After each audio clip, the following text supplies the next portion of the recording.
Now, I know by the title of this video, some of you might be left asking lots of questions. Why in Hades is Luke Castellan a sympathetic villain? What could possibly make him sympathetic? If you're going off what the films did to his character, well, the movies screwed him over from the beginning.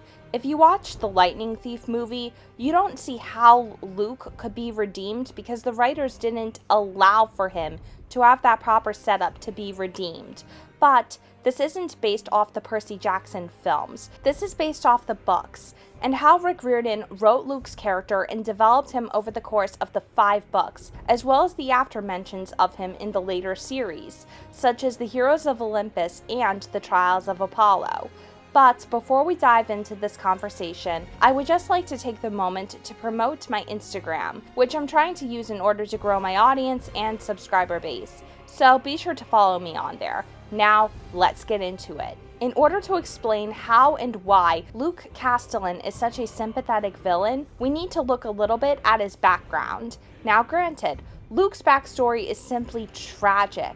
His fate was predetermined from the start, and his mother was cursed with forever knowing his fate when she attempted to become the Oracle of Delphi. I touched on this in my May Castellan video, where I explained in great detail what happened to her and why it mattered so much. And Luke, growing up listening to his mother having her crazed delusional outbursts, led to him not only being absolutely terrified of his own mother in the one place that he should have felt safe and loved, but it also led to him growing resentful of his own father, Hermes, feeling unwanted and unloved. Now, I know what you're probably thinking. That's a sad story and all, but does that make a villain sympathetic? Well, no. Lord Voldemort, Hawkwind Phoenix's version of the Joker, Homelander, and even the evil version of Tommy Oliver, Lord Draken, all have sad and tragic backstories, but these villains never once show remorse or have a moment where they reflect upon how their actions affect others. They know what they're doing is wrong, and they do it with no hesitation. They just simply don't care that they're turning into complete and utter monsters.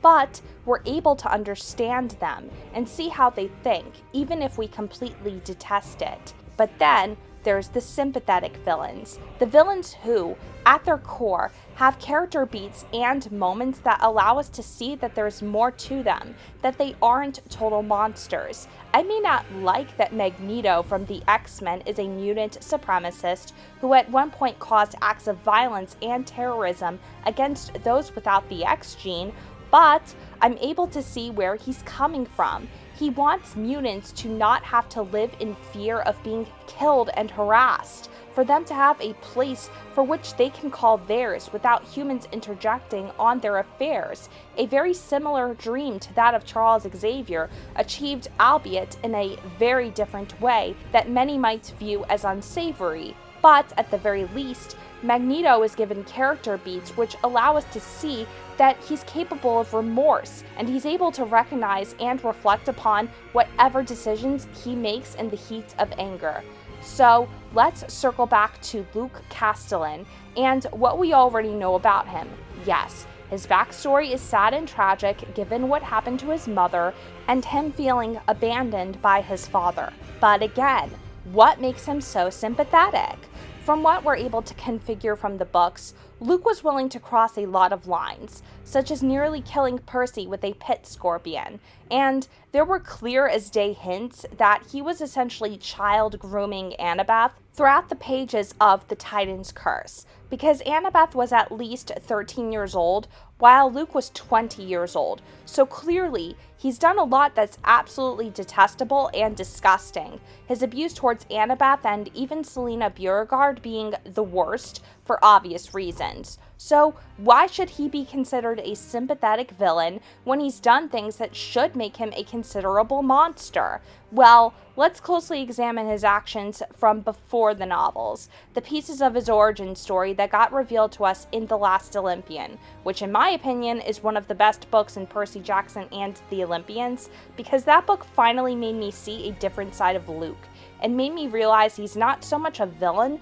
but really a victim. In the final book, Percy experiences flashbacks of Luke's past, back when Luke was a child on the run with Thalia Grace and Annabeth. In those flashes, you see at one point, Luke had been kind and gentle, taking in a 7-year-old Annabeth and caring for her like a father or older brother would. So clearly, he was capable of compassion. Otherwise, he would have left Annabeth to suffer alone, injured, homeless, scared, and cold. And it's easy to see why Annabeth idolized Luke so much. She saw him as her savior, as the guy who promised that he would give her a family. Sure, this flashback helps a little bit with making Luke a little sympathetic, but it's not nearly substantial enough if you just go off this one moment. It doesn't nearly make up for all the horrible things he'd done, such as grooming a child, blackmailing another young girl, and nearly bringing death and suffering to many campers at Camp Half-Blood. He chose to do all this on his free will. But there is something that occurred off-page in the Battle of the Labyrinth. Annabeth reveals that at one point, Luke had come to visit her in San Francisco before the events of the Battle of the Labyrinth, and Annabeth recalled that he'd been scared, completely torn about giving in to Kronos' temptations, and desiring for nothing more than for Annabeth to run away with him, to start over so that they could put it all behind them. But Annabeth's blossoming feelings for Percy prevented her from doing so, which led to Luke going into his downward spiral even faster, which led to Annabeth feeling guilty that maybe she contributed to it. But it's actually Luke's final moments that make us realize that he really is a sympathetic villain. It's the moment that led up to his suicide, which in turn led to Kronos being stopped. At this point, Kronos had completely taken over his body and mind. But it was only when Luke saw Annabeth so hurt, when he heard her yell out, "Family, Luke, you promised!" did he have a character beat where he came back to himself and realized that in all he'd done resurrecting Kronos and betraying the camp, did he hurt the one person who ever believed in him, Annabeth, whose belief never once wavered, who truly believed that he could change. He realized he not only let Annabeth down, he let down Thalia, he let down the entire Hermes cabin, he let down Chiron, and he let down Percy. And this realization that he disappointed and hurt this many people made him realize he needed to take back control and not let Kronos destroy him. So he fell upon his own cursed blade, stabbing himself to death.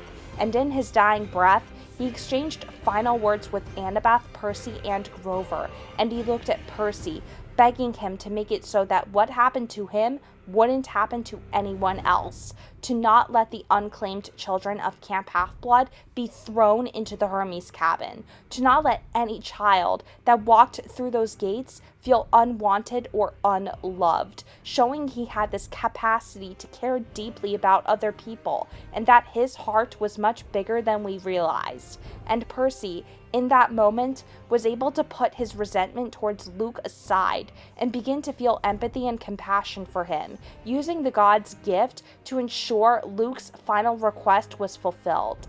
And the books that I'm about to mention further make Luke the sympathetic villain. In The Mark of Athena, Percy had this character beat where he realized that this whole time, the gods and goddesses had been using him for their own entertainment and benefit. And he's begun to see why and how Luke could develop so much resentment. And this further showcases how Percy grew to be so empathetic and compassionate for even his enemies. And by the time you get to the Hidden Oracle, Percy mentioned Luke in the list of kids who walked through the gates of Camp Half-Blood only to fall due to them being left behind and abandoned, saying that too many good people have suffered through that, and that Apollo should go after Meg McCaffrey so as to prevent her from suffering a fate similar to Luke's. Once again showing Percy now understands Luke was never a bad person. He was a good person who suffered for too long, and he's begun to see that Luke did have remorse and guilt for his actions.